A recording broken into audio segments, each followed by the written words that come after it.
Espero que lo que conversemos pueda ser de utilidad para la gente que hoy día está sufriendo.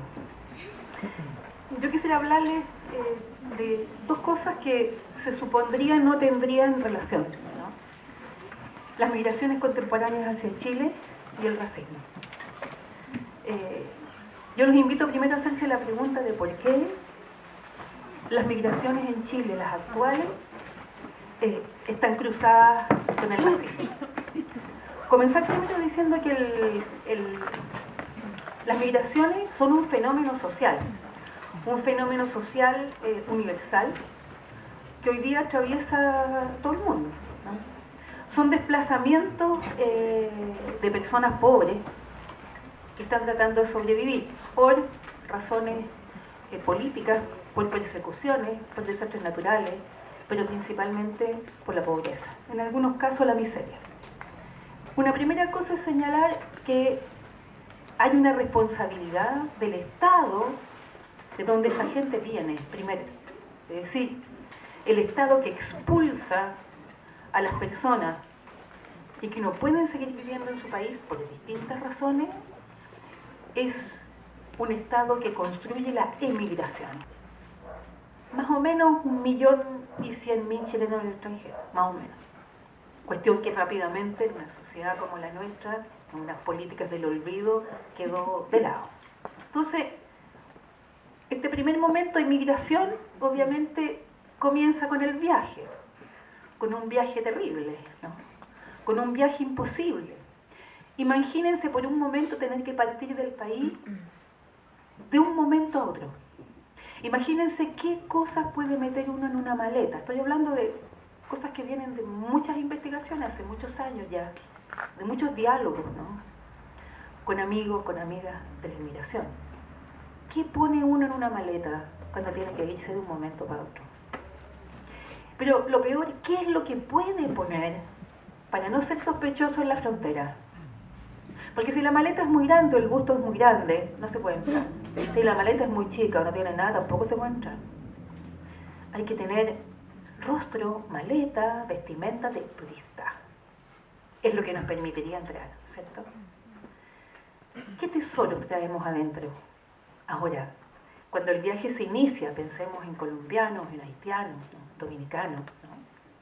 En el camino la maleta se va vaciando, porque hay que ir entregando, regalando, botando. Y cuando se llega a la frontera, pienso en Chacayuta, la frontera entre Tacna y Arica, el problema se hace mayor. Porque puede que el aspecto sea de turista, puede que la valija sea de turista, pero puede que el color, el aspecto, la vestimenta, la manera de hablar no lo sea. Entonces, en ese momento, cuando se llega a la frontera, se pasa al otro lado. Si llegan a entrar en distintas condiciones, la persona se convierte en inmigrante. Es decir, va a tocar el suelo ajeno, ¿no? Va a tocar el suelo ajeno, suelo chileno. Entonces, comenzando la inmigración, el primer obstáculo es la frontera chilena. Y eso nos invita a pensar qué es la frontera. Bueno, es largo de hablar, ¿no? Hay muchas teorías sobre la frontera, que es un lugar geográfico, que marca dimensiones, pero que sobre todo algo así como la representación más grande del Estado, de los Estados, ¿no? Del hecho de poder ingresar al Estado chileno, a la nación chilena. Lo que ocurre en la frontera, y voy a hablar de nuevo de cosas muy específicas, es algo muy duro, ¿no? Es posible que la persona entre como turista, si discrecionalmente el efectivo que está ahí de la PDI la deja entrar, porque le tincó, porque la encontró más blanca, más educado, más con pinta de. Esa discrecionalidad hace que haya mucha gente que no puede pasar la frontera. ¿Qué es lo que ocurre cuando no puede pasar la frontera? Hay allí un mundo, hoy día una especie de mercado liderado por coyotes que inmediatamente, cuando la persona no puede entrar, le ofrece la entrada a Chile. Y eso implica un periplo que va desde Chacayuta a Colchane, es decir, desde Arica a Iquique, para pasar por el desierto. Son indescriptibles los relatos que tenemos de lo que le ocurre a los inmigrantes. A lo mejor ustedes conocen más de algunos, ¿no? En el camino ocurre absolutamente todo. En el camino son robados, se les quitan sus cosas, las mujeres son tocadas, violadas, abusadas, se les coloca dentro de unos vehículos donde la gente nunca sabe dónde está, la incertidumbre es total, en un paso muy largo, por caminos muy terribles, y cuando no es en vehículo y es a pie, estamos en el terreno de las bombas personales.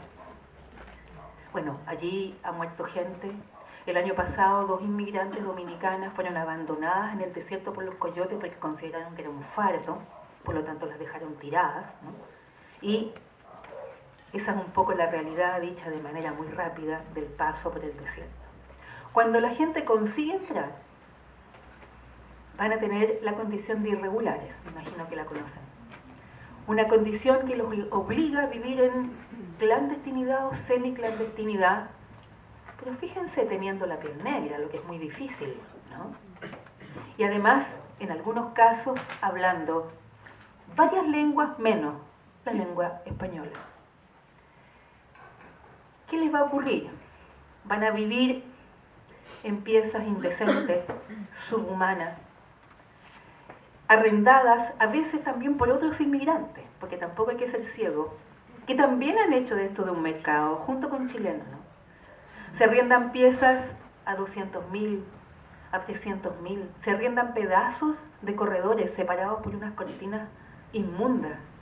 Los lugares no tienen buena electricidad, son lugares peligrosos, son los lugares donde viven principalmente los inmigrantes que vienen del Caribe hoy día, que vienen de República Dominicana, de Colombia y de Haití. Yo pienso que todos y todas conocemos, ¿no? A nuestros hermanos inmigrantes, a lo mejor de lejos, a lo mejor de cerca, a lo mejor no nos damos cuenta el sufrimiento que llevan encima. Una vez convertidos en inmigrantes, y en este caso en inmigrantes irregulares, ¿no? Van a pasar distintas penurias. Es decir, no podrán acudir a los servicios públicos, ¿no? Sus hijos y sus hijas también van a tener muchos problemas en la escuela. Y aunque se diga hoy día con estos parches que están inventando, ¿no?, que los niños son acogidos, no nos olvidemos que no hay ley de inmigración en Chile. Hay un decreto del año 75 que está firmado por los 4 miembros de la Junta Militar chilena. Ese decreto, porque no es una ley, está hecho bajo la égida de la seguridad nacional. Y yo les invito a leerlo porque está en todas partes, pueden entrar a internet y traten de detenerse en lo que cada uno de sus artículos dice. No sirve, es absolutamente obsoleto. No tiene nada que ver con lo que está pasando hoy día. Ahora bien, yo si bien nunca he sido defensora de las leyes, y sabiendo que con o sin ley los problemas van a seguir igual, una ley es necesaria y es urgente porque por lo menos permite regular algunas cosas. Hace aproximadamente 3 años nosotros entregamos, había distintas asociaciones, grupos de profesionales, gente, el gobierno, había un montón de gente trabajando en torno a una ley que se presentó. No se ha hecho absolutamente nada. Esa ley ya está en la basura. Probablemente tienen otra lista, vamos a ver cuándo, ¿no? Entonces las condiciones legales son extremadamente jodidas porque no tenemos nada de qué afirmarnos para poder denunciar los abusos. Ahora, habría que preguntarse también por todo lo que ha implicado la inmigración desde los 90 hacia adelante.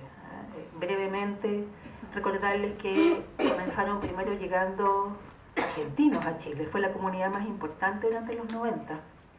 Después llegaron peruanos, llegaron bolivianos, llegaron ecuatorianos. Y en el siglo XXI, colombianos, dominicanos y haitianos. Entonces, ¿qué quiere decir inmigración? Si estoy nombrando 6 países, No nombro a los argentinos, ni a los españoles, ni a los norteamericanos, ni a los suizos. Incluso los venezolanos, que en parte a lo mejor ahora se van a agregar, pero hasta por ahí, depende del color. No estoy nombrando a un montón de gente que sí son inmigrantes y en este país no son reconocidos como tales. El imaginario de la gente no los coloca en esa categoría. Entonces la categoría inmigración y las migraciones y el inmigrante están colocados en un lugar negado, en un lugar castigado. Por lo tanto, siguiendo a otros autores, no que yo lo haya inventado, pero hace tiempo sí que estamos diciendo que la inmigración en Chile quiere decir racismo. Y me parece que hay que reflexionar sobre la fuerza que esto tiene. Diría yo que, porque me interesa pues que podamos conversar, más que hablarles yo, ¿no? Que el racismo siempre ha existido. No es porque haya inmigrantes hoy día que hay racismo en Chile. ¿Cuántas veces hemos dicho, o han dicho ustedes, o han escuchado que se le paró la pluma, se le salió la india? ¿Cuántas veces? ¿Cuántas veces se cantó cuántas pan hay en el horno, 21 quemados, que los quemó el perro judío? ¿Cuántas veces? ¿Hasta qué punto nosotros tenemos que reflexionar la cuestión del racismo desde nosotros, no desde los inmigrantes? Y el racismo contra los pueblos originarios, contra el pueblo mapuche, contra el pueblo aymara. La vergüenza de mucha gente de presentarse, lo he visto en el norte, académicos, académicas, ¿no? Que son miradas de reojo, porque son aymaras, ¿no? El desprecio chileno generalizado contra los rasgos indígenas. El racismo existe hace mucho tiempo. Ahora, no solamente en Chile, el racismo ha sido universal. En los años 50, después de la guerra, en el 51, la UNESCO declaró que no existían las razas humanas, que no solamente había una sola gran raza humana. Después la Declaración de los Derechos también se planteó varias veces, ¿no? Lamentablemente, el racismo continuó. Lo que pasa es que la inmigración en Chile, esta nueva inmigración, esta que comenzó en los 90 con la llegada fundamentalmente de los peruanos a Chile, abrió una brecha que antes no había. ¿Que ha habido inmigración en Chile? Sí, siempre ha habido. No ha sido quizá de la masividad de hoy, que corresponde, como les decía, a un movimiento mundial que tiene que ver con la crisis del capitalismo. Tiene que ver con la economía capitalista, con la venta de la mano de obra barata. Eso es lo que se desplaza por el mundo, trabajadores pobres, trabajando a cualquier precio para poder vivir y no morirse de hambre. Y esa es la brutalidad. Pero hubo migraciones en Chile, y podemos comenzar por la más antigua, como dice una amiga, 1492. Hay que comenzar por ahí. Aquí también llegaron esclavos negros. Llegaron esclavos africanos que venían encadenados. Fueron la trata de indias. Bueno, hay una cantidad de cosas que uno las aprendió, o no las aprendió mucho en la historia, las aprende después. Por lo tanto, la negritud estaba en Chile. Y luego, yo creo que hay un momento, además del momento colonial, propiamente tal, que tiene que ver con el siglo XIX, y que tiene que ver con la instalación, o más bien la preocupación política del desarrollo chileno, el Estado-Nación chileno, la consolidación del Estado-Nación chileno. Eso es siglo XIX.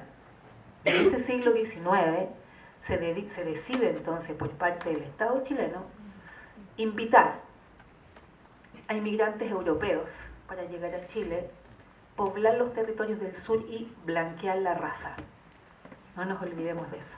Y me vinculo con esto para recordar otro momento que lamentablemente tampoco ha sido muy enseñado en nuestras clases de historia, que es el proceso de chilenización en el norte. Y el proceso de chilenización es mucho más reciente, ¿no? Ahí están los textos de... Bueno, hay textos de Premio Nacional y de Historia, está González, que ha trabajado esto en el famoso libro que se llama El Dios cautivo. Y resulta que fue el momento en que se intentó borrar todo rasgo peruano del norte.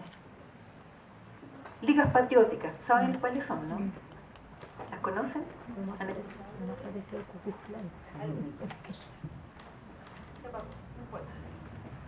Ligas patrióticas y fundamentalmente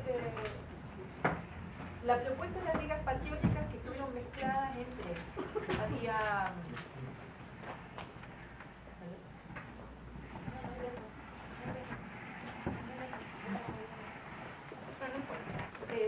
las ligas patrióticas estaban conformadas por militares, civiles y periodistas. Una revista muy importante de la época, un diario en realidad, se llamaba El Voto Chileno.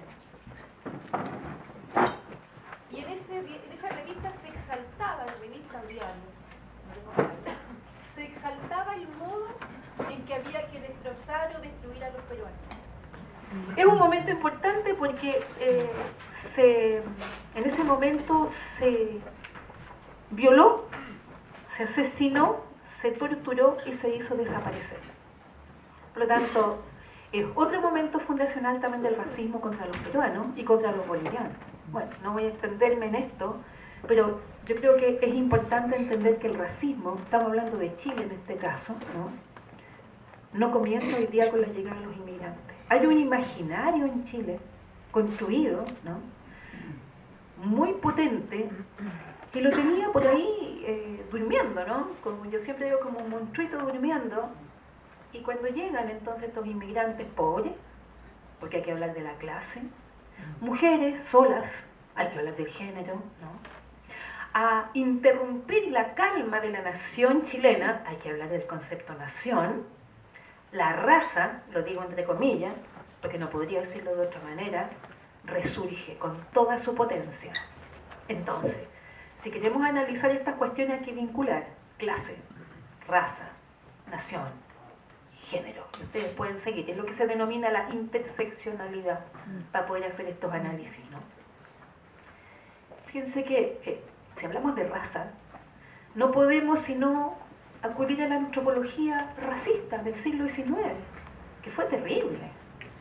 O sea, un hombre como Darwin, que por ejemplo se oponía a la esclavitud, consideraba que los negros se asimilaban a los gorilas y que había que separarlos de la raza humana. Charles Darwin.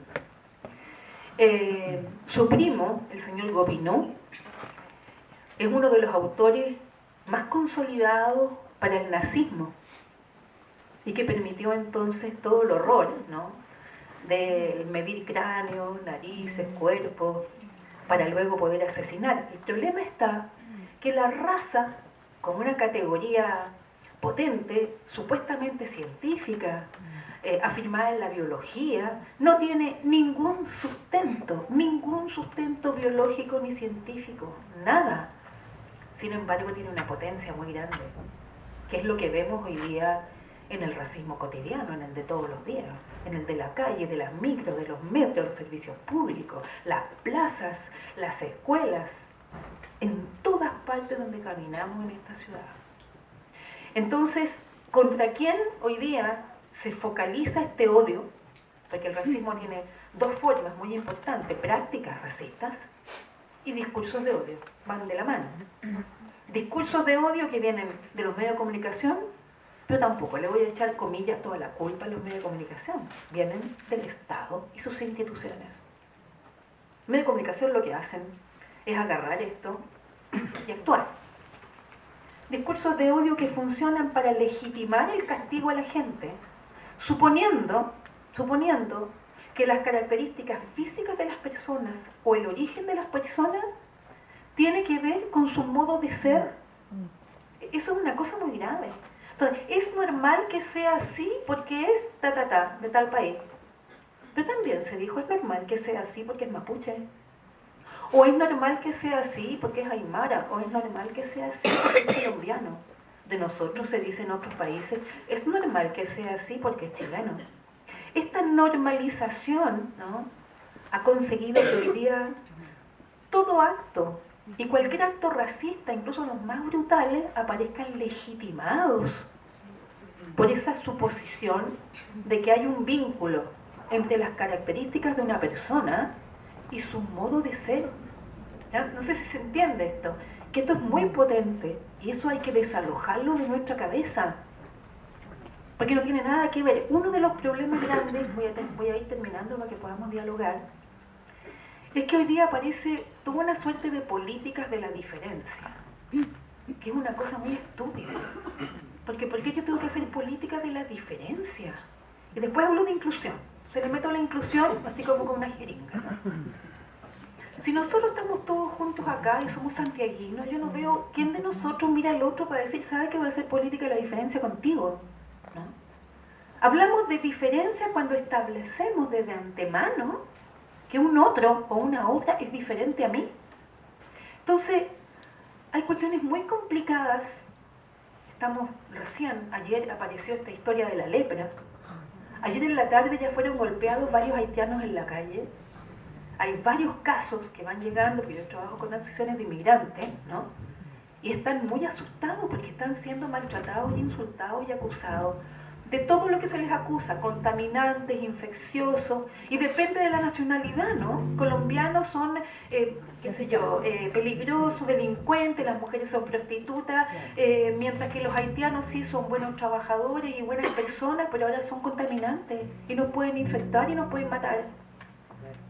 Y vamos caracterizando por nacionalidad. Los peruanos son bla bla bla, los bolivianos, los ecuatorianos, los colombianos, los dominicanos, y así se sigue la lista de lo que estamos haciendo. Entonces, en estos últimos tiempos estamos tratando de pensar que la lucha contra el racismo es fundamental, por supuesto, pero que una de las únicas maneras de llevarla a cabo es vincularla con otras luchas, porque los inmigrantes son pobres y por lo tanto tiene que ver también con la lucha de clases, ¿no? De los pobres. Hablar de lucha contra el racismo implica también pensar en la lucha a partir del género, porque de toda esta clasificación terrible que se hace, la que está en el peor lugar es la mujer negra, colombiana, pobre y madre soltera. En el peor de los lugares, en el peor dato. ¿Quién se ha preocupado de los asesinatos en Punta Arenas de mujeres colombianas? ¿Quién se ha preocupado del abandono de las mujeres en el desierto? ¿Quién se ha preocupado de la cantidad de mujeres heridas y asesinadas porque han tenido que ejercer comercio sexual porque no les dan trabajo como empleadas de casa particular? Fíjense que termino con esto, ¿no? Que en este proceso de racialización, que es lo que se da a partir de la raza, que produce el racismo y que produce procesos de racialización, es que el proceso de racialización generalmente viene con sexualización, ¿no? Y aquí aparece algo muy extraño, porque aparece un cuerpo mulato o negro, objeto de deseo, porque entonces están en un montón de lugares, los nightclubs, los cafés con piernas, los vedetos, los lugares donde se les lleva para las despedidas de soltera, por señoras y señores de bien, por nuestros compañeros de trabajo, ¿no? Por las chicas que se van a casar. Esta suerte de arriendo de cuerpos no es otra cosa que un proceso de sexualización que tiene que ver con la deshumanización. Cuando yo deshumanizo y le quito el carácter humano a alguien, puedo hacer con él cualquier cosa. Lo puedo convertir en un llavero, en un objeto sexual, en un objeto para matar, sin ningún problema, porque no es humano. ¿De acuerdo? No tienen carácter humano. Y en estos procesos de sexualización, racialización, hay hombres y mujeres, no solamente mujeres, que lo están pasando muy mal. Entonces la lucha antirracista tiene que trabajar también con la lucha antisexista, tiene que trabajar con las luchas de los trans, los gays, las lesbianas, hay que trabajar con todos aquellos y aquellas que están siendo deshumanizados. Por eso que después la sociedad dice, bueno, en realidad no importa, es un negro, es un trans, es un pobre, es un preso común. En las cárceles es uno de los peores lugares. Entonces, me parece que lo interesante es poder lograr esta suerte de unidad, independientemente de las diferencias que se puedan tener, porque lo que se viene duro, sea cual sea el gobierno que venga. O sea, no me olvido del racismo de Guillier contra la gente en Antofagasta y contra los colombianos en Antofagasta. Y no me olvido de la indiferencia de los demás candidatos. El problema de la inmigración no le importa a nadie, pero el inmigrante es mano de obra barata. Y hoy día los inmigrantes haitianos están trabajando a cualquier precio. No es que le vengan a quitar el trabajo a los chilenos, es que tienen que comer. Tienen que comer y tienen que pagarse esa inmunda pieza que vale 200.000 pesos por mes para poder sobrevivir. Entonces, ¿de qué manera podemos enfrentar esto? ¿Cuáles son, comillas, las políticas públicas que se pueden armar en este sentido? ¿Qué es lo que puede hacer la sociedad civil? Y quizás una de las cuestiones principales para poder trabajar de manera antirracista es preguntándonos por nosotros. ¿Quiénes somos nosotros? ¿Y por qué somos como somos? ¿De dónde venimos nosotros? ¿Cuáles son mis antepasados? ¿Por qué me da vergüenza decir quién fue mi abuelo, mi abuela, esa tía, que no quiero confesar que es mi tía? El deseo de blancura, ese interés por blanquear la raza ha permanecido en toda la sociedad chilena. Sale del alma cuando nace un niño que se diga por suerte, nació blanquito, o qué bello es este niño. Se supone que todos los demás son feos, que todos los demás niños no tienen valor. Pues cuando estamos hablando de estética y de belleza, estamos hablando de valor y de valorización y también de dinero. Bueno, eso por ahora. Muchas gracias.